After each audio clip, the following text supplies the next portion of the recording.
Hay una expresión que dice, todo lo genial es simple. Nunca la entendí hasta que me topé con el concepto de la navaja de Occam. Es prácticamente una ley de la naturaleza.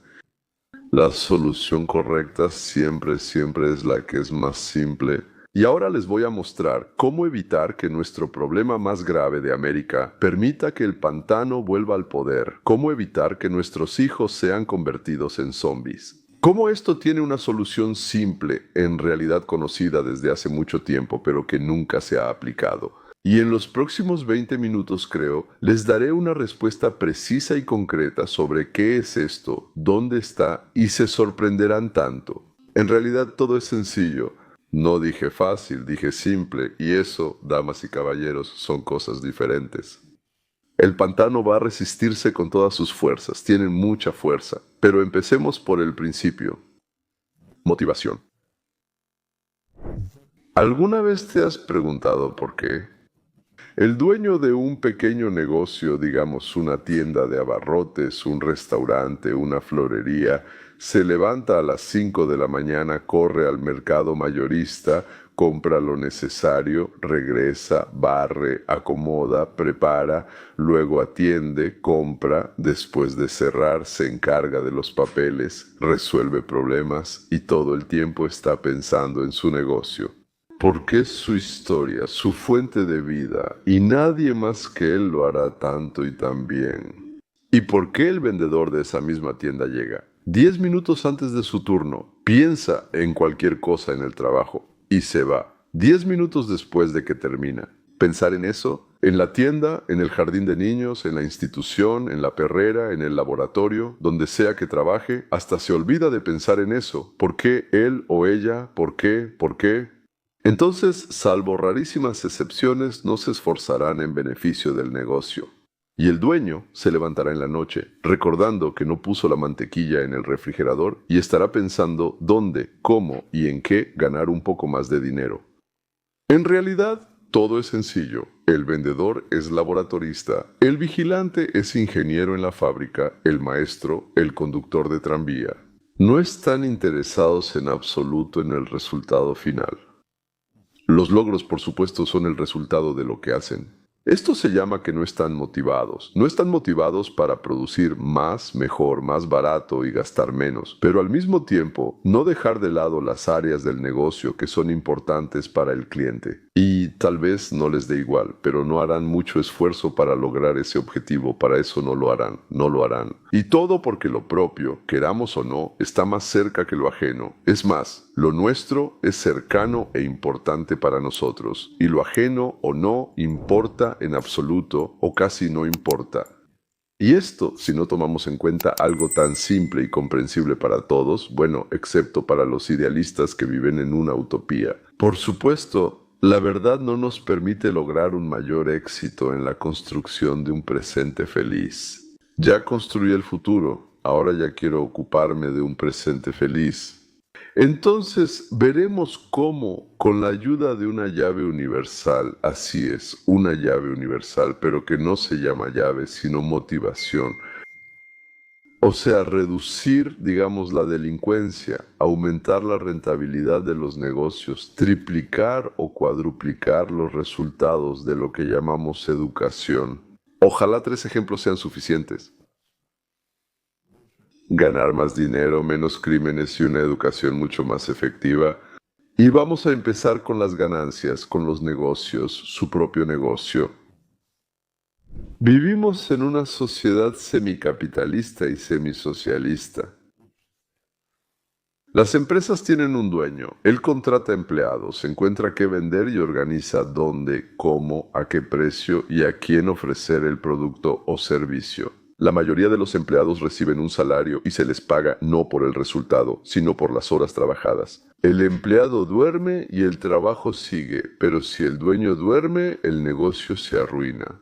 Quizás solo los vendedores ambulantes. Bueno, es decir, los vendedores por comisión reciben según los resultados de su trabajo, o sea, una combinación común de salario base más un cierto porcentaje. Siempre decimos que los negocios privados funcionan mejor que, bueno, digamos, los estatales, municipales o los que pertenecen a alguna sociedad. Finex es claramente mejor que el servicio postal de Estados Unidos y otros países. En el departamento de vehículos motorizados siempre hay filas, multitudes, horas de espera. En los establecimientos privados atienden más rápido y por lo general mejor, y la productividad laboral es más alta. En el sector privado, los bomberos privados dañan mucho menos la propiedad que los municipales. Una persona interesada al mando y la productividad aumenta, los gastos disminuyen y la rentabilidad crece. ¿Qué pasaría si cada persona que influye en los resultados de la empresa estuviera motivada como si fuera su propio negocio? Miles de encargados, por ejemplo, compran herramientas, pinturas, clavos y tachuelas innecesarias. ¿Por qué? Por los sobornos que les dan las organizaciones vendedoras. Por eso, cuanto más comprabas, mayor era el soborno recibido. Así, adquirían de 5 a 10 veces lo necesario. ¿Quién lo revisa ahí? ¿Y qué pasa si el encargado de suministros está interesado o motivado en gastar menos? Le daré continuación. La mitad o un tercio de lo que ahorró, ¿para qué querría un regalo del 10% del costo de compra? Con eso perdería, simplemente perdería. ¿O una máquina para el trabajador? La fabricación de piezas sin defectos se incentiva con dinero, bueno, con dólares en nuestro caso. La producción de grandes cantidades sin defectos, naturalmente, también se incentiva. ¿Y qué hay del conductor de tranvía que conduce sin infracciones y es puntual en cada parada? ¿Se esforzará por conducir sin infracciones y llegar y salir puntualmente de cada parada, como se dice? ¿Qué pasaría si cada persona que puede aumentar las ganancias, es decir, aumentar los ingresos y reducir los gastos, lo tratara como si fuera su propio negocio? Si todos los empleados importantes para el éxito del negocio están motivados, su actitud hacia su área será exactamente igual a la del dueño de una tiendita, un taller, no importa, una guardería, como ya dije, o un restaurante. Sí, él. El empleado estará motivado para pensar en su pequeño negocio, idear cómo hacerlo más rentable, mejorar el servicio y reducir los gastos. Bueno, tanto tiempo como recursos. Si las empresas capitalistas actuales motivan al gerente o en el mejor de los casos a la dirección y a los vendedores, como ya dije, entonces una empresa capitalista así empezará a hacer maravillas, no solo uno o dos en la compañía, sino en cada área. Un individuo motivado y ellos no perderán empleados que frenan sus ingresos, que detienen el avance hacia las ganancias y el desarrollo. Si la empresa capitalista de hoy solo motiva a la gerencia y, bueno, a los vendedores, sí, entonces una empresa como la que estoy describiendo empezará a hacer maravillas en cada área. Un individuo motivado. Y la empresa no perderá empleados, porque cuando pierdes a un empleado, tienes que buscar a otro, luego tienes que capacitarlo y además no sabes si se va a adaptar o no y cosas así. Eso detiene el avance hacia las ganancias y el desarrollo. Y cambiar de un lugar a otro, si aquí prácticamente tienes tu propio negocio, ¿para qué irte? La rotación de personal bajará y capacitar nuevos empleados casi no será un problema. Sí, los mismos empleados capacitarán a otros empleados porque de eso dependerá su salario, sus ingresos. Todo esto cambiará radicalmente la situación, porque nadie lo ha pensado antes. Ya conozco empresas que ya lo han considerado.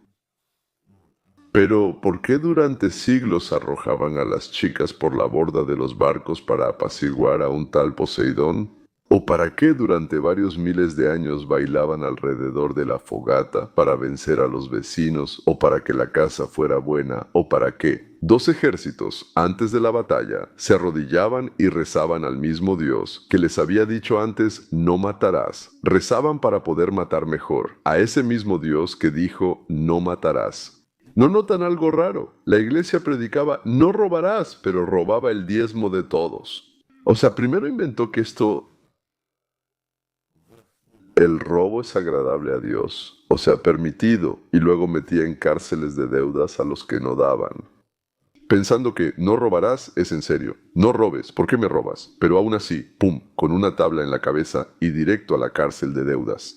Entonces, una compañía, corporación, negocio, cualquier asunto iniciado para obtener ganancias, ¿y qué tipo? Los negocios se crean para obtener ganancias, excepto las organizaciones sin fines de lucro que existen para ayudar a los pobres, enfermos, etc. Pero eso ya no es un negocio, eso es simplemente una organización. Cualquier negocio se organiza para obtener ganancias y funciona mucho mejor cuando los empleados tratan sus responsabilidades como si fueran su propio negocio. Crimen y castigo. Hablemos de crímenes y castigos. Vamos a dividirlos en dos categorías: lesiones graves, asesinatos, lesiones, asesinatos y todo lo demás. Cuando el crimen afectaba a la propiedad, robó una idea, un automóvil, incendió una casa o engañó en un contrato, entre otros. Y así sucesivamente. Ahora hablaré de la segunda categoría, menos grave y más fácil de entender. Eso es todo. Entonces, ¿qué está pasando con ustedes ahora? Bueno, digamos que les robaron el auto y tienen que rentar un auto mientras, ya sea hasta que compren uno nuevo o encuentren el anterior. ¿Pagaron dinero por eso? Entonces, la policía busca al ladrón, encuentran el auto, digamos, determinan quién lo robó, lo atrapan, lo encierran, al final lo juzgan, y mientras todo esto sucede, lo alimentan, lo atienden, lo bañan y hasta le dejan ver la televisión. Estoy casi seguro de que el cable, aunque lo juzguen, descubrirán que el ladrón no tiene nada. Lo condenan a 1 año, lo liberan después de 4 meses y todo ese tiempo le pagan la calefacción, la electricidad, el sueldo de los guardias y en general todo lo demás, hasta el helado y los cigarrillos. Después de 4 meses sale descansado y va a robar algo que, mientras estaba en la cárcel, ya había planeado con sus nuevos amigos. ¿Y usted qué? Es la víctima, la víctima. Digamos, la compañía de seguros le dio dinero para reparar su auto, pero al mismo tiempo aumentó su cuota de seguro. O sea, en realidad usted pagó la reparación, el alquiler del auto que tomó por un tiempo. Además, el costo de atrapar al ladrón, el tiempo del estudio que se ocupó de eso, vacaciones y pensión, el guardia y la secretaria en la corte, a veces cursos de idiomas extranjeros y de corte y confección para el preso. O sea, usted perdió, fue castigado. La pregunta es, ¿por qué fue castigado? Fin, por ser la víctima. ¿Y el ladrón? Usted preguntará, ¿cómo fue castigado el ladrón? Él estuvo en la cárcel con sus compañeros, descansó, se bronceó, comió, hizo deporte, no se preocupó por ganar dinero y consiguió muchos amigos nuevos y buenos. Y ya. O sea, no es que esté muy bien, bueno, ya sabes, pero tampoco está muy mal. A la gente de seguros, al juez, a la compañía y al capitán de la policía les va bien, solo a usted le va mal. Y a eso le llaman justicia. A mí me parece que eso se llama tontería total. ¿Y de qué se trata aquí? Preguntarán ustedes, yo les respondo, motivación. La clave para resolver este problema está precisamente en este concepto, es decir, el esquema 2 es diferente, o sea, es un esquema con motivación mejorado, yo diría corregido. Sí, a usted le roban el coche, lo encuentran, atrapan al ladrón, pero después todo es diferente. El juez determina cuánto debe y, según la ley, le obliga a pagarle no solo a usted, sino en general una cantidad igual a 3 veces la deuda. Sí, si él tiene algo que se pueda embargar, eso se vende para saldar la deuda. Y si no tiene nada, la compañía de seguros le pasa la factura. Y es ella, no usted, quien va al juez y decide dejar que el ladrón salga a trabajar. Elegir un porcentaje de su salario. Si hay riesgo de que escape o no quiera trabajar, el ladrón va a una prisión privada donde trabaja para ganarse la vida.